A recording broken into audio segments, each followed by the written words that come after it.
everything like that. Seems like a fun Mhm. time to be at. So looking forward to the day ahead, but obviously looking forward to tomorrow with the Steelers taking on the Bengals again. Yeah, I can't lie. I mean, full transparency, I do got College Game Day right on in front of me. So if there's times where I'm like looking up and maybe don't seem like I'm 100% attention on what's going on here in front of me with this, that is why. It's been 20 years since I mean, College Game Day was that's a nice here. way of saying that Smitty just doesn't care about what I say, and he just thinks about himself. So It's been 20 years since College Game Day was here, which is crazy, by the way. And I'm not like I'm a pretty casual Pitt fan, college football in general. I mean, I root for Pitt and Ohio State, but it's not like my Steelers, Penguins, or even Pirates fandom, to be quite honest with you. So I hope that they do well. then Obviously, you I hope know that it's they do pretty this year. casual if it doesn't compare to your Pirates fandom. Yeah. I mean, at least over the last couple of years, I feel like I've been more and more put off by the Pirates, and we'll see if they're even playing baseball in a couple seasons. But at least for now, I still have them higher on the pecking order. But it is just so cool that the city got this and that they're here. It seems like it's a great environment. You have seen all the videos and stuff, so it looks really cool down there. Kick off the weekend of football for us, what hopefully is a great weekend. This feels so weird though, because it feels like, it was just a month ago that we were previewing the same game. This is the first team that we played twice so far this season. We haven't played the Ravens once yet and already playing the Bengals for the second time. They are avoiding Joe Burrow entirely. Not only that, Trey Hendrickson also not going to play in the second matchup after missing the first matchup. A guy that has been incredibly durable throughout his career, missing both of these games. This just goes along with everything in terms of what happens in this Steelers season, where a lot was just served to them on a platter. And while they still are in first place, it really feels like it's going to be a missed opportunity that this team could squander if they don't end up winning this division, with how much time Lamar missed, with Joe Burrow missing as much time as he did, and them completely avoiding him and Trey Hendrickson in both matchups. So we're going to dive into that. But I was just kind of thinking about that and just like how crazy that is to say on the surface. Yeah, it is wild that we entered the season probably thinking that at best we were hoping that the Steelers could finish second in the division. I was thinking that the Steelers would probably lose out to the Ravens and then be competing with the Bengals for second place. And then obviously the Browns are last because they're the Browns. The Browns is the Browns. But the way that it happened, so where the Ravens had a difficult schedule to open up the season, but also they lose Lamar Jackson. And obviously we never want to see guys injured, but I will also take the benefit of not having guys on the field for the opposing teams in the division and look at it that way. And Joe Burrow being out for, all of this season, basically, the Steelers were put into a position where they had the advantage of being able to take this division and run with it. And it looked like they were doing that a little bit for the first several weeks. But then we've hit a few hiccups. They haven't looked as good or as consistent recently in some of these games, and they've allowed themselves to squander what was a few-game lead in the series or divisional lead. And now Baltimore is sitting pretty close behind them. And looking at the schedule ahead for the Steelers, like these types of games, especially these divisional games, are going to turn into must-win games. And I know that's probably it sounds a little dramatic when you were talking about week 11. We've got still a couple months of football left in the regular season. But looking at the way the AFC is shaking out, I don't necessarily think that the AFC North is going to be the benefactor of getting multiple teams into the playoffs, considering some of these other divisions and how they're looking. So I think that you're probably looking at just the division winner making it. The Steelers were in the driver's seat, and they still technically are, but the Ravens are getting close to them. And with the inconsistent play, who knows how long that lead is going to stay the way it is. So the Steelers need to take advantage of games like they have in Cincinnati, like they should have had in Cincinnati, like they have for tomorrow against the Cincinnati Bengals, coming back to Pittsburgh for the divisional foe, and really try to get a better grip on this thing and keep that distance from Baltimore. Because like I said, the Steelers schedule, it does get tougher over the next few weeks. And we've talked about that for a couple weeks now. They obviously beat Indianapolis, but then dropping the game that last week, both of us predicted we thought the Steelers were going to win that one, and fairly comfortably we thought the Steelers would win that one. Offense looks awful. Aaron Rodgers has his worst performance possibly ever in his NFL career. And so on a week-to-week basis, it's hard to actually predict what the Steelers team is going to do, but they need to figure it out because Baltimore's coming, Lamar's back, and it seems like there may only be one AFC North team getting into the playoffs this year. Yeah, it's a uniquely strong year, I feel like, for the wild cards. Potentially. I mean, you could be looking at the Chiefs and Bills both as wild cards. And then who's that other team going to be? Is it going to be a second team from the AFC North? It's going to be the Chargers, who are right now 7-3.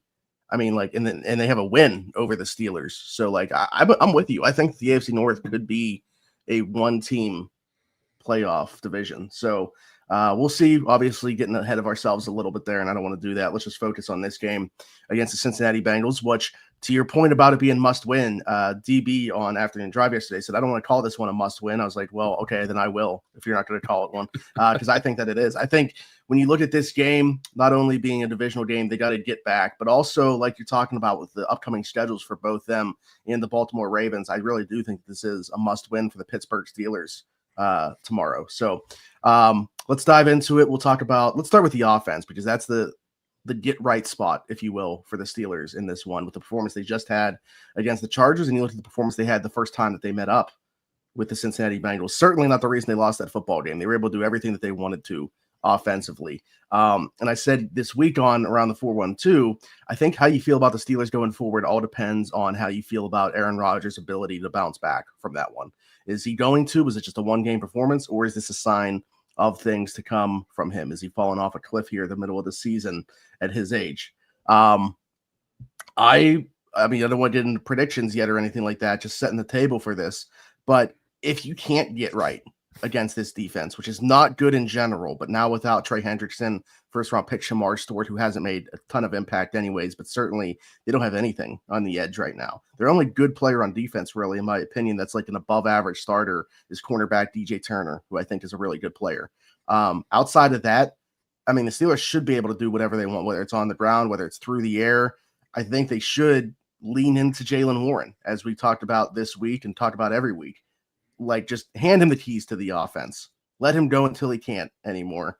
That would be my philosophy for this one. I think that you can move it through the air if you want to, if you have to. But to me, just start the game off with Jaylen Warren, see how long you can get that going for, because it also takes the air out of the ball, keeps that high-powered Bengals offense on the sidelines, and I think that could be the path to victory. 100%. And we touched on the Around the 412 Steelers show this week, how much the usage of Jaylen Warren baffles us. He is your best offensive weapon right now. And touching the ball 16 times in this past game against LA was, in my opinion, inexcusable. He ran the ball 16 times alone in their last matchup with Cincinnati, 20 touches overall, including his receptions. I think that number should be even higher than what it was a month ago when they played Cincinnati. I really think that they just need to trust in their best player and keep him on the field in those pivotal moments. Don't have a scenario where you get down into the 10-yard line and then for some reason you decide to put in Kenneth Gainwell in those scenarios like we saw in LA. Made no sense to us. We said if you get in that position again, and the way that Jaylen Warren was running the football, if you just ran him 4 straight times, he's getting in. It's bound to happen. I feel like the Steelers need to buy into that philosophy, and I think that probably the tougher part of that is maybe selling that to a guy like Aaron Rodgers, because we've also talked about how he might be the one checking out of some of these plays and wants to keep the football in his hands and be not necessarily the hero, but he likes to make the decisions and he likes to have the ball in his hands. So I feel like that's something that he needs to get behind as well, knowing that Jaylen Warren is his best weapon too for the offense. And that's the best way that they're able to get right in this game. And if you really want to talk about if Aaron Rodgers is not getting back to what he was earlier this season, and not necessarily having a similar performance what he had as in LA, but if he has not had a great performance, Jaylen Warren is the perfect safety net for this offense, especially against a defense like Cincinnati, where they should be able to move the football on the ground. Again, Jaylen Warren had over 100 yards, 127 yards in that game in Cincinnati a month ago. The offense needs to get right, though, because if, like you said, if they do not look good against this Cincinnati defense, what does that say about Aaron Rodgers? What does that say about Arthur Smith? The entire thing should be looking efficient in this game, because this Bengals defense is pitiful. Look at how many games that they have blown just in the last couple of minutes since we last played them. I almost feel bad. If they weren't a divisional opponent, I would almost feel bad for their offense. And in some ways I still do. Yeah. Because of the looking at how little I they mean, can help what's happening on the other year, side of the football. I would say last year was worse because they really could have achieved something with that offense because they had Joe Burrow last year for the entire thing in the MVP type season that he had. But their defense is somehow even worse this year than it was last year. So you actually talked about something Branson was hoping for us to touch on. Do you guys think Aaron's checking out of the run too much, or Smith not calling enough run plays? And you started to talk about it within that. We talked about it on the Steelers show this past week. I'll be honest. I mean, from a philosophical standpoint, and at least what he's wanted to do in the past and has done in the past, I think Artie Smith wants to run the ball, which makes me think like it's a lot of Aaron checking out of things at the line of scrimmage with what he sees. And that's why I brought that up, because I think it's just hard to divvy up blame when you really don't know. Like, everybody wants to throw, obviously, Tomlin under the bus philosophically, throw Artie Smith under the bus for, his play calling on the offensive side. But when you have Aaron having full reign, if you go back, you can tell when he's checking out of things. And, I guess we don't necessarily know if it's from a pass to another pass or whatever, but like, it oftentimes feels like it's a run play that he's checking out of the pass. And that's why I brought up, like, going into the Chargers game, when you said about only, there's only 20 pass attempts you thought was like an ideal number because of them wanting to run the ball. I was like, I don't know. I just feel like Aaron wants the ball in his hands, for better or worse. I think he wants to throw the football more than 20 times in a game. But we'll see what the path of success here is. But you're right. I mean, if you can't get right in this one, I think that really gives you concerns moving forward. I think it is time to press the panic button if they aren't able to get right this one. I hesitate to put a number on it just because, like, with what I talked about, if they are so good on the ground and it just like is a fast-paced game because of that, the game might escape from in front of them. Yeah, like, you might only score 24 points in this game, but it could still be a really efficient offense if you're running the football, like the way I was just describing with Jalen Moore and how I would game plan for this offense. Yeah. So, like, I hesitate to say, because immediately what comes to my mind is if you don't score 30 points against this defense, like, you're in trouble. But at the same time, what if you only have like 7 possessions, or they're just super long possessions?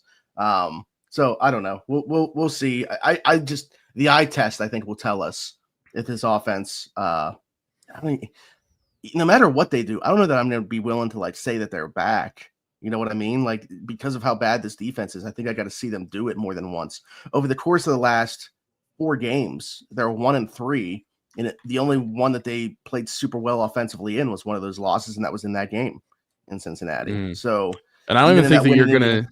Well, I was gonna say, I don't even think that you're gonna find out in a get right game the following week either when they play Chicago. Their defense isn't great either. Defense. We'll see if they get. I know they just Jalen Johnson. They started his 21-day window or whatever, so we'll see if he would be able to return for that, because that would obviously be a big boost for them, their best coverage player. But yeah, Joel mentioned this would be a prime MVS game if they do give him a helmet. I mean, I don't know that it's going to happen, but I am definitely intrigued to see what he's got and what he can bring differently. Again, he's not like a needle mover, but he's just different from what they have in the room right now. And yeah, I mean, there's not like, DJ Turner's attention is going to be on DK Metcalf. So it's open season, I think, for everybody else. So whoever you want to call out to have a big game behind him, take your pick, in my opinion. So MVS, if he were to get a helmet, certainly could. But I look at like, okay, there's no Cole Holcomb, so Mark Robb could probably get elevated again. They're going to need another defensive back, whether that's giving Asante Samuel a helmet, even though he's not going to like play a bunch. Maybe it's just like a break glass in case of emergency type thing. Without Highsmith, DeMarvin Leal could get elevated again. I don't know. I just have a hard time finding the helmet for MVS. Yeah, I don't necessarily think that he would have a ton of impact either in the offense unless they really trusted him because of how many like 2 wide receiver sets the Steelers offense does like to run.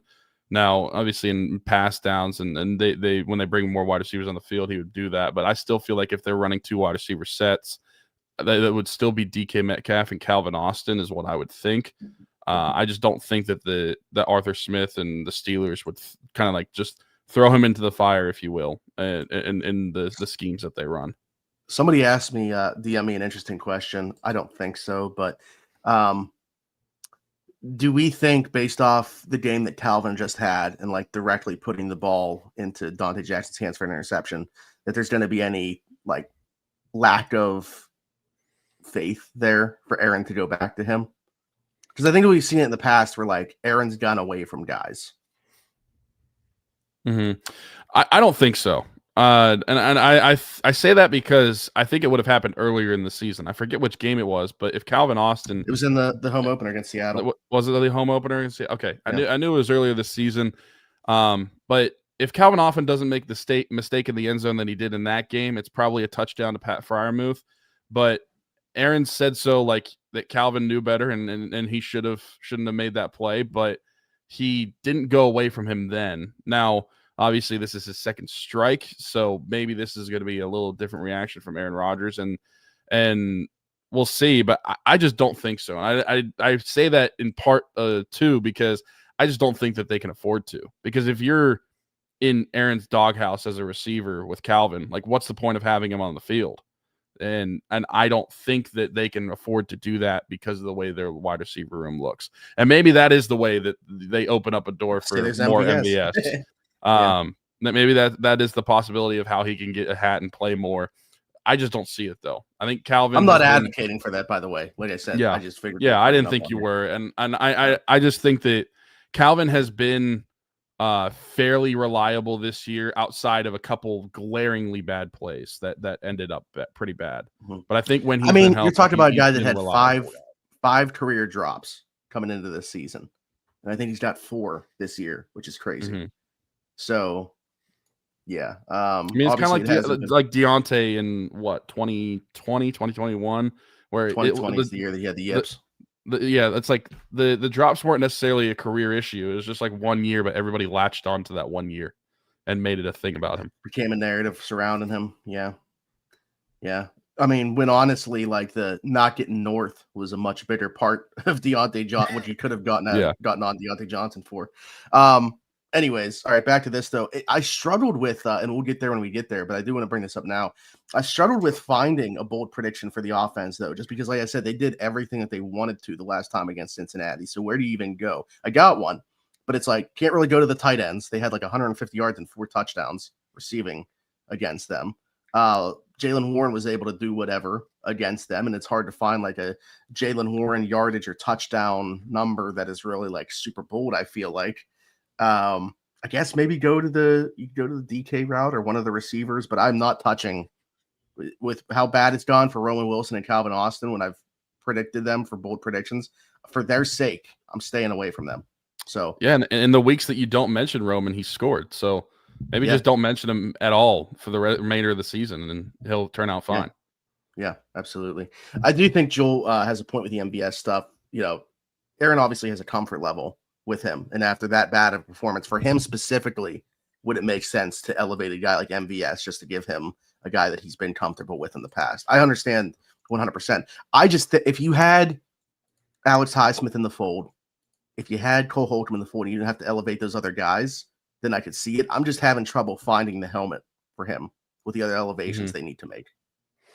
Yeah, I mean, I agree with that. And that's also another, this is completely change of subject, but I feel like I should say Will Howard's not getting a helmet in this game, even though he's active. I feel like a lot of Steeler fans think that he'll be like the backup quarterback now. And if Aaron Rodgers comes out, that he's going to be the case. Mason Rudolph still exists, and the Steelers are not going to give Will Howard a helmet. Now, if the scenario that we talked about on the Steelers show where Aaron just looks like he did in LA for the remainder of the season or the remainder of these games and turns into a pumpkin, then I would much rather see Will Howard than Mason Rudolph come in just for an experiment in my entertainment value. But I don't think they'll do it. I don't think they'll do it either. But that's when I would think you would see him or potentially. Dude, if they were to lose to Cincinnati and Chicago, I'd pull the plug. Yeah. But that's the thing. You'd get Mason Rudolph, and I feel like a lot of Steeler fans don't realize that. Justin would also give MVS a helmet, elevate him in this one. So, but I don't think we're getting it, Justin. If we do, I'll be pleasantly surprised. But again, we'll get there when we get there. All right, let's flip the script. Talk about the defense going against the Cincinnati offense. Boy, oh boy, you want to talk about having your way? Cincinnati offense certainly had their way against the Steelers defense in the first matchup on Thursday night. There are some different things with the Steelers defense than in that first matchup. How much of a difference are they going to make? I feel like they've found something that they can roll forward with Jalen Ramsey at free safety and Kyle Duggar at strong safety. That being said, we talked about it. It kind of limits the versatility on the back end of Jalen Ramsey if you're just sticking him at free safety. And it's a conversation, I guess, similar to the ones that we were having surrounding Minkah Fitzpatrick. Really good player, obviously keeps a lid on everything. But is that ball production still going to be there? Is he still going to be able to make those splash plays? And you talked about the rest of the secondary, how it shapes up. Obviously, still got Joey Porter Jr., who I expected to match up against T. Higgins. Darius Slay, not going to play in this one, which for better or worse, depending on what your opinion of that is. So expect to see a lot more James Pierre in this one. Brandon Echols, basically the full-time slot now with Jalen Ramsey moving to free safety, which means I think you're going to see a lot of James Pierre, at least as the primary defender on Jamar Chase in this one. How's that going to go? Boy, oh boy, I can't wait to find out. As somebody that's been super bullish on the work that James Pierre has put in and the way that he's played this year when given the opportunity, I mean, this is a tall task for anybody, but I can't wait to see how he responds to this. If you want to be given an opportunity, I don't know that there is a bigger one that you could be given than guarding Jamar Chase and being the primary defender on him. I hope he takes advantage of that opportunity. I have no doubt. Well, I guess I shouldn't say I have no doubt because I'm just looking at how many targets Jamar Chase got, how many receptions and yards he got in that first matchup. I have a hard time seeing a world where it could be worse, but I guess I shouldn't say that it couldn't be worse. Because it in reality it could. But Jamar Chase targeted like 26 times in that first matchup, like an absolutely insane number. It was 16 receptions on 23 targets. So if you like 16 to 20, it looked like a quarterback. 16 to 23. Yeah, 16 of 23. I mean, that's absolutely ridiculous. How do you think the Steelers are going to address this game differently? Obviously, the personnel is different, but like, do you think that the schematics are going to be different for how they call it? We've talked about how like the two high safety looks have improved the defense. And do you think that that's going to continue into this game? I just feel like there's no way that they could continue to do what they did a month ago with a lot of single high safety, a lot of man coverage. I just don't think that it can happen. Yeah, I think Terrell Austin, I always talk about actions speaking louder than words, so I don't really care what is ever said when they talk to the media, but like Terrell Austin openly acknowledging it, I thought was somewhat notable, saying like they got away from the game plan when the Bengals had some success on the ground, and this time that can't happen. They got to be able to stop that run. I mean, everybody has stopped that run game absent of the Steelers on that Thursday night, and it was really on 3 plays, but they gave up over 100 yards, and they haven't had more than like 75 in any other game, and it got them off their game. They started doing things different defensively because of that. To your point, I don't even think that they're going to go into the game with any type of level of trust to man up against these guys, and I don't think they should have that. They tried to do it for whatever reason in that first matchup, and it obviously went south very quickly. I think that as frustrating as it is going to be to watch, it's going to be a lot of catch and tackle. Like they're going to keep them in front of them. They're cool with them giving up yards as long as they end up holding them to 3 or getting a turnover before they get into the end zone. I think that that's going to be the defensive philosophy in this one. I mean, do you think that the majority of the game they're just going to spend time in like nickel and dime? Because I feel like that's what you have to do against the Cincinnati Bengals offense for how dangerous their passing attack is. And yeah, I think that you're right. Like they'll give up the yardage as long as they're not giving up touchdowns. And we've seen that in the Steelers past with their defense too. Like they will allow you to get the yards as long as it ends in 3 or 0 instead of 6. And I think that's smart. And while I do think that they need to stop the run, that everybody has stopped this run. As a Chase Brown fantasy owner, I know that everybody has stopped this run except for the Steelers. But I don't think the excuse should be we need to stop the run to get better in pass coverage this time around. I just think that they need to completely focus on that pass, play a lot of like those nickel and dime zones, and I don't want to see a single snap of man coverage unless there is not a single receiver on the field, which is impossible. But I don't want to see any man coverage because I don't trust anybody in man to cover Jamar Chase. I'm sorry. This is a joke, obviously, but how funny would it be? Like Jamar Chase will line up in the slot sometimes What if he just threw like TJ out there, lined him up against Jamar in the slot, had him push him over because he can make contact within 5 yards of the line of scrimmage, and then just rush the passer from there? By the time Jamar Chase gets up and runs a route, play might be over. You're talking about 2 seconds, Flacco getting rid of the ball. This would take more than 2 seconds to happen. Okay, I don't want this to come out like wrong or sound or this is not disrespectful to TJ Watt and his coverage skills within the 5 yards allowed to press a guy. Do we think that Jamar Chase wouldn't get around TJ Watt in this scenario? This is Alan and I had like a 10-minute conversation about this because somebody brought that up in our YouTube, and I don't know if they were joking or if it's supposed to be serious, but like we had fun with it talking about it. Like on the defensive side of things for edge rushers, you talked about their ghost move. I was like, Jamar Chase is going to hit him with the offensive version of that and be gone by the time TJ could even try to get his hands on him. So to answer your question, no, I think Jamar Chase is way too elusive. Yeah. But I mean, it's going to be a tall task still because you don't have Alex Highsmith again in this game because I don't think he played in the first matchup, did he? So you're not going to have Alex Highsmith in this game, it looks like, and so you're relying on Nick Herbig, who we have a lot of faith in. But again, the first matchup, the reason that we hated how they traded for Joe Flacco is because of his time to get the ball out. And if the Bengals are doing a similar scenario, the coverage needs to be better because I still feel like with a depleted offensive line that isn't that good anyway, I really feel like they're just going to focus on getting that ball out like they did in the first matchup. The coverage just has to be better this time. I think Highsmith, because I think that was a big conversation with people with Herbig not playing a lot. Because then I think I think he missed because he got hurt against the Jets. I think he missed New England or Seattle, New England in the Dublin game. And I think he came back for. He did play in that Browns game after the bye. Right. Yeah. I'm looking at the box score right now. He had 3 tackles. But see, what's interesting too, like, don't get me wrong, just in terms of like when they have 2 edge rushers on the field, I love what Nick Herbig brings to the table. I don't think you're necessarily losing a bunch in terms of what you get as a pass rusher there. And I think Nick Herbig has been far better as a run defender than we would have anticipated him being.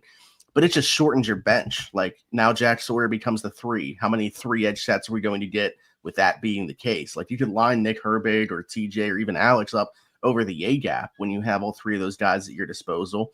Heck, you could do the stuff that I was talking about with TJ with Herbig instead, who has some coverage skills and people thought was going to play off ball linebacker because of that. So I don't know. I just don't think that they're, I mean, it's a big loss for sure, regardless of how people feel. I mean, he's coming off back-to-back multi-sack games. First time since TJ at the end of 2020 and first game of 2021 that a Steeler did that. So it's a big loss. It really shortens what they can do on the defensive side of things. But to be honest, I'm far more concerned about the secondary aspect of this. But again, I trust Nick Herbig being able to fill in for Alex there. There's not a I mean, I'm not saying that James Pierre is not an upgrade, but I don't think he's necessarily a downgrade either from what you got in the first matchup against Jamar Chase with Darius Slay. But I still don't feel very good about it. I mean, you're talking about arguably the best wide receiver in the NFL. I do want to get your opinion, though. How much does your confidence change in the secondary because of the way that Jalen Ramsey has looked at free safety and the addition to Kyle Duggar so far in that strong safety spot?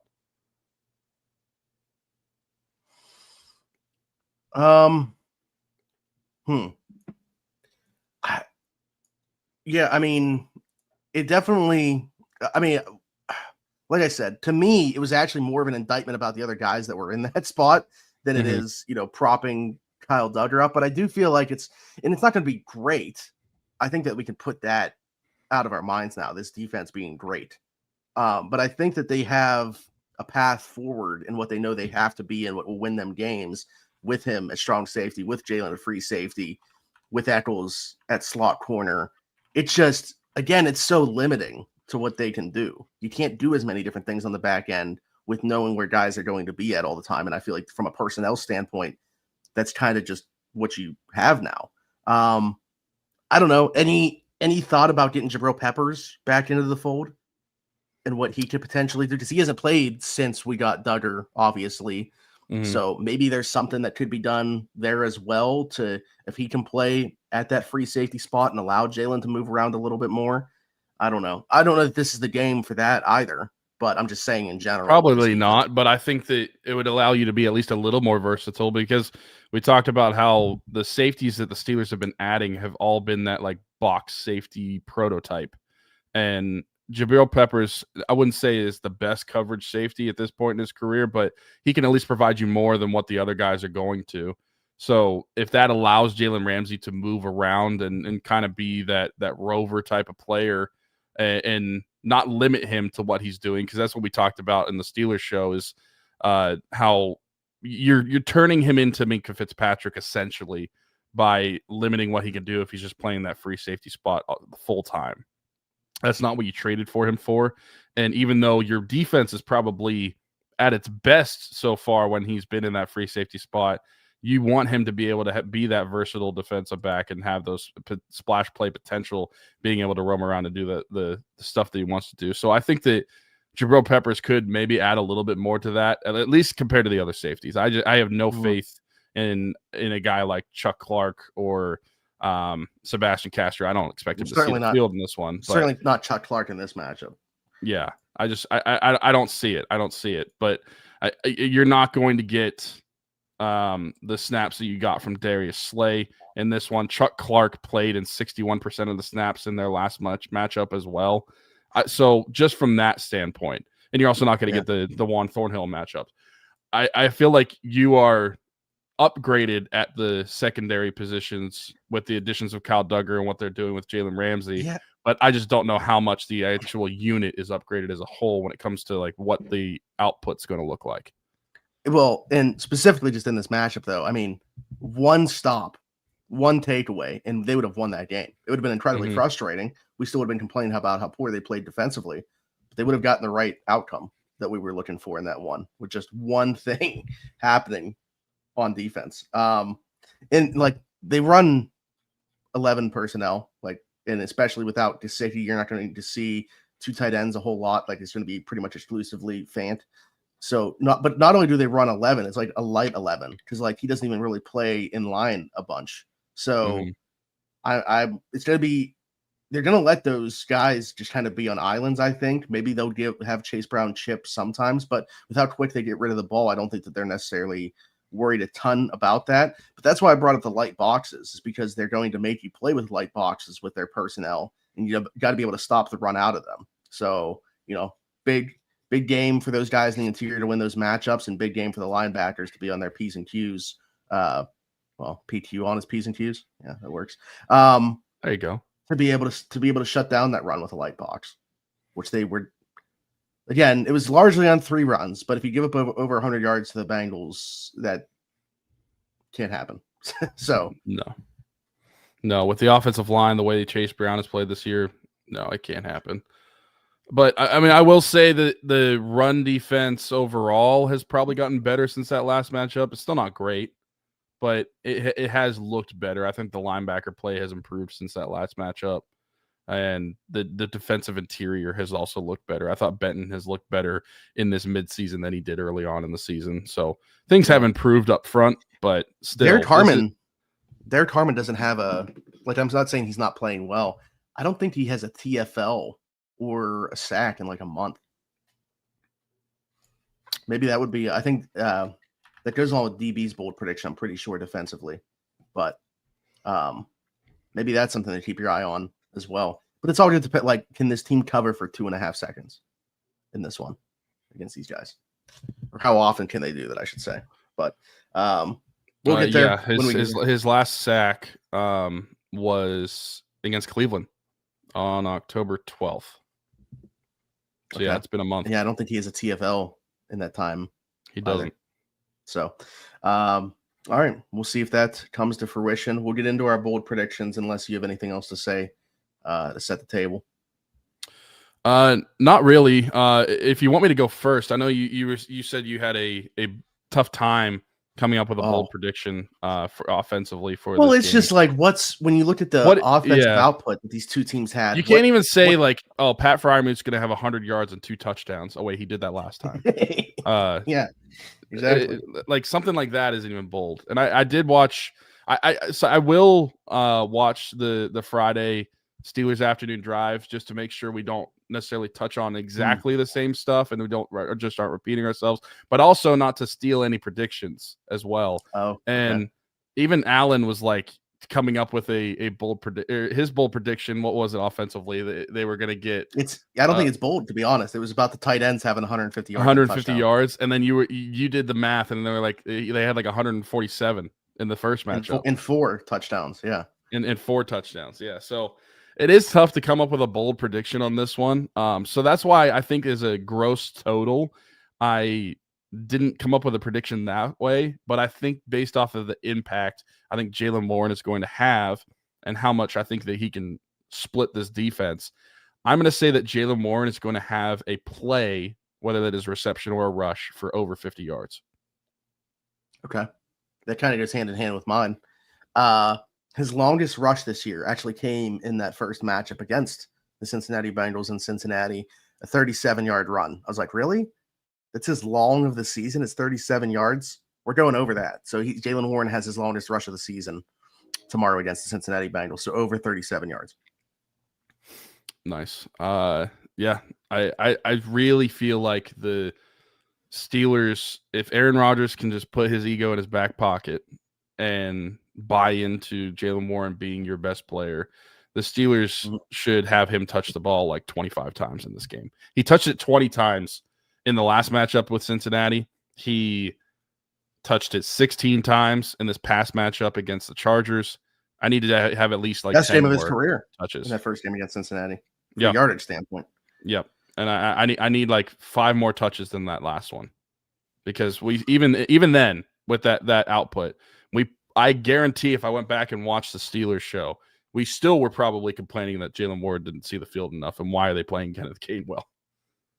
Yeah, I mean, I remember if they just run the ball a couple more times, I think that they win that game. Literally, just one thing being different offensively or defensively, they still win that game. As frustrating as it would have been. Branson said a bolder take would be that Muth gets shut out. Yeah, I mean, historically, yeah. The contrast between his production against them and just even like the second best production that he has against any team is ridiculous. He's got over 200 more yards, or like or 200 or 300 more yards against Cincinnati than he does Cleveland, and Cleveland is his number 2. Mm-hmm. He's got like 9 touchdowns against Cincinnati. He's got like 4 against Cleveland. Matt said Warren is not a durable back. I don't necessarily agree with that. I know that he has had some injury history, but I don't necessarily think it's a chronic thing for him. Yeah, I'm wondering what we're attributing that to. Because even when he was dealing with the injuries going into last year, it happened like before the season even. Like it wasn't like the attrition of a season really wearing on him and suffering an injury. And it's not like it's been the same thing repeatedly over and over again. Mm-hmm.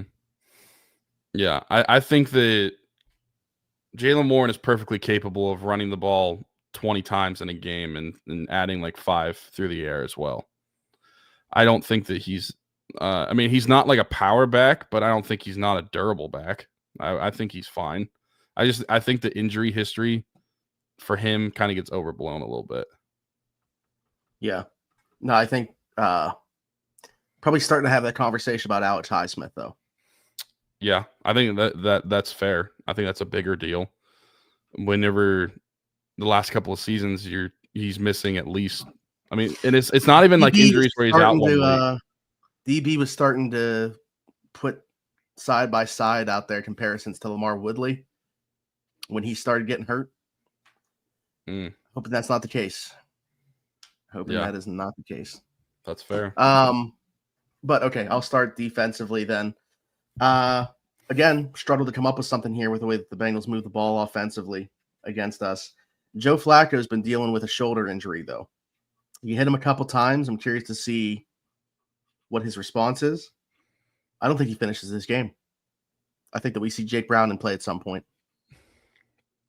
Smitty's calling for the 2009 New Orleans Saints to come out on Sunday, and we are going to injure people. No, I do. I hope it's. I don't want him to get hurt. Right. I just coming in with an injury, playing against this defensive front. While I understand that they weren't able to get home very much, if at all, against them in the first time, if they are able to get home even just once or twice against him.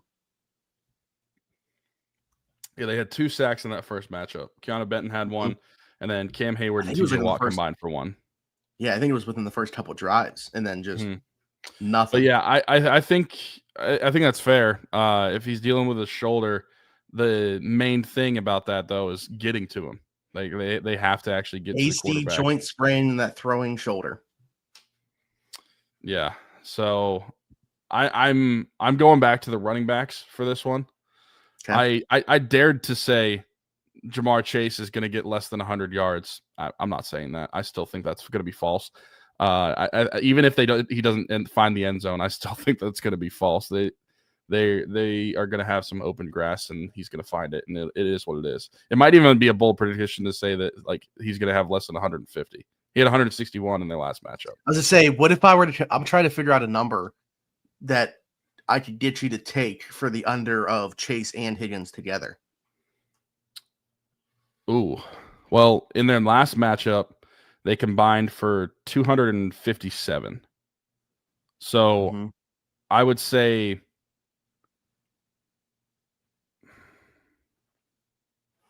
probably setting the over-under around like the 225 mark would probably have me feeling a certain way, because I think that the secondary will be improved off their first matchup, but I also think that the way the secondary is going to play is going to allow for some yardage in some soft zones and some underneath stuff, but I don't think that they're necessarily going to get beat over the top.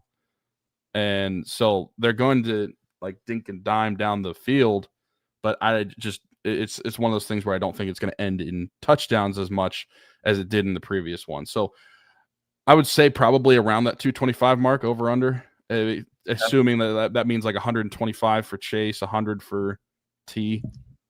Yeah, I mean that would probably be where it's at. But my bold prediction actually involves Chase Brown. And again, I'm a fantasy owner of Chase Brown in one of my leagues. So I'm not necessarily saying that from a fantasy perspective, I want this to happen, but from my Steelers fandom perspective, which outweighs all of my fantasy perspective, I do want this to happen. I think that on the game, he's held under 50 rushing yards. So I'm saying that Jaylen Warren's going to have a play over 50 yards. He's not even getting 50 in the game. Okay, I like it. I'll throw in a second bold prediction, actually, after talking about these numbers. Chase and Higgins have under 200 yards receiving combined. Because you said it, they're going to get like 203. 201. 201. It's kind of like when you bring up Roman and he does nothing and then you don't talk about him and he scores. Yeah. You brought it up, so it's just they're just going to get the over. What would you say? I feel like a more interesting number is a combined target total for those two. Like, what would that line look like? Because Jamar had 23 in that first matchup. Let me see what. Yeah, I mean, but like when you're setting lines, I think you got to look at like, I don't know that you're looking at just that matchup, right? So, which I mean, maybe they should put more credence into when the other teams. They had 33 combined targets when they played. This past time.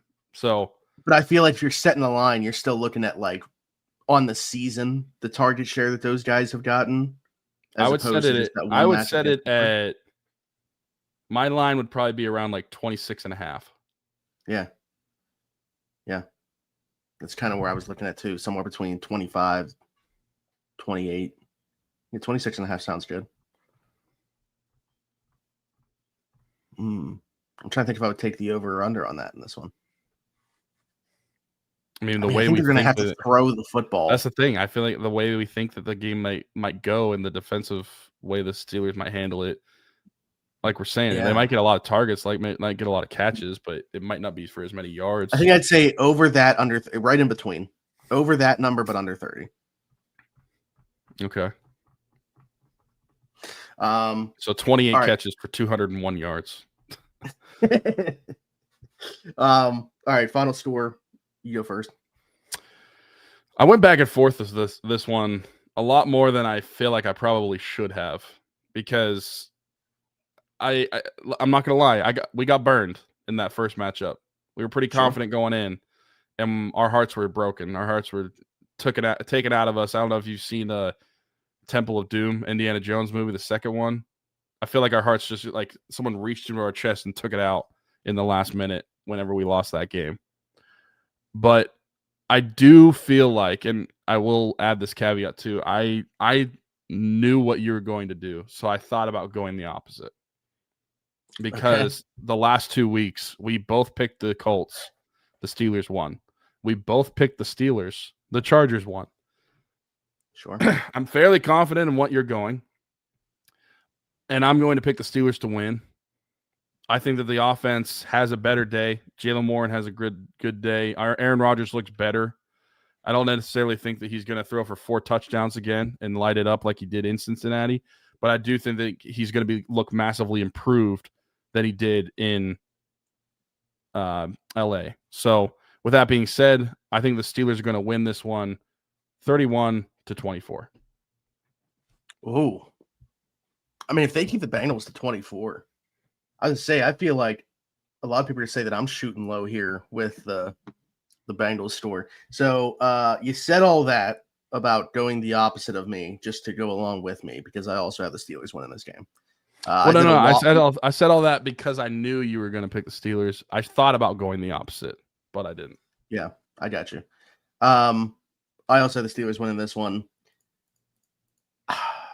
I waffled on this quite a bit, and it's only because of the first matchup and the way that it went.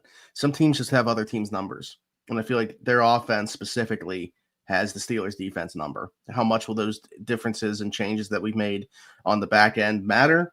How much will not having Alex Highsmith matter? I got the Steelers winning this one 30-26. And I think holding the Bengals under 30 was another bold prediction potentially, but you have them at 24. Mm-hmm. So I just wonder what that looks like. Again, the box score might not tell the entire story, but I think if you see just on the box score, the Steelers held the Bengals under 30. People are feeling pretty good about that defensive performance. Well, they feel really good about Joel's prediction because he's predicting that they would hold them to 10 points. 24-10. Kenneth Gainwell gets 2 rushing touchdowns from Jaylen at the goal line. I see that's one of those things where I'd be happy with the outcome, but still pissed in that moment and talking about it in a couple days after because of the usage of Jaylen Warren. Joel, I believe you're on the West Coast, correct? It's not good to be drinking this early, pal. Yeah, I mean it's almost 8 a.m. there. Yeah, I mean it is 5 o'clock somewhere. I mean maybe he's just got that coffee liquor going really early. Some Baileys. Yeah, potentially drinking Baileys out of a shoe. No, but we'll see. We'll see. I mean that's certainly bold too. I mean every part about that is bold. So Joel's joining us with bold predictions. Branson picked the Colts to destroy the Steelers, then picked the Steelers to destroy the Chargers. So he's picking the Bengals 45-27 to pray that he continues to cause the opposite to happen. See, this is my mindset I almost had. Like maybe I need to pick. Well, Branson did it for you. There you go. There you go. And I don't know if she's still in here, but I'm sure that Brooklyn we know Brooklyn's picking. Brooklyn is probably picking the Steelers. So yeah. I know she was in here earlier on. Didn't know if she was still around, but we knew she's picking the Steelers, so we're good to go there. But yeah, I really think that the game will be different. It's in Pittsburgh this time. You're not playing on Thursday Night Football. It's a 1:00 game. I think that the stars are aligning for a revenge game in this one that the Steelers are going to come out on the better side of. Almost 9 a.m. Irish coffee does hit different at this time of day. So he's not saying, he's just saying. Not saying he's drinking right now, but it does hit different, he's saying. All right, good stuff. We appreciate all you guys for being in here, whether it's live or watching it back. Be sure to drop your predictions, bold predictions, and final score predictions in the comments for us. We'll definitely go through those. If you have any questions for future episodes, obviously, Steelers show next week, Penguin show next week, Pirate show at some point. Shout out to Paul Skeens winning the Cy Young. We got Paul Skeens won the Cy Young. There's our Pirate show. Yep. Clip that, upload it separately. It is going to be a short. The Pirate show is just going to be a short each week. Be sure to like, subscribe, hit that notification bell if you guys are listening somewhere else on one of the audio platforms. Apple, Spotify, wherever you get your podcast from. Be sure to leave a 5-star review and subscribe over there. Check out all of our great sponsors that we always mention throughout the week on the podcast as well. And then year 8, Rocking Around the 412. I'm actually about to head to a toy drive today as part of Rocking Around the 412. So very excited for that and all the support that we've gotten through the years of doing this. Appreciate all you guys. Again, like, subscribe, hit that notification bell on your way out. For Tyler, for Smitty, this has been another Steelers Saturday Sit Down, and we'll see you next week.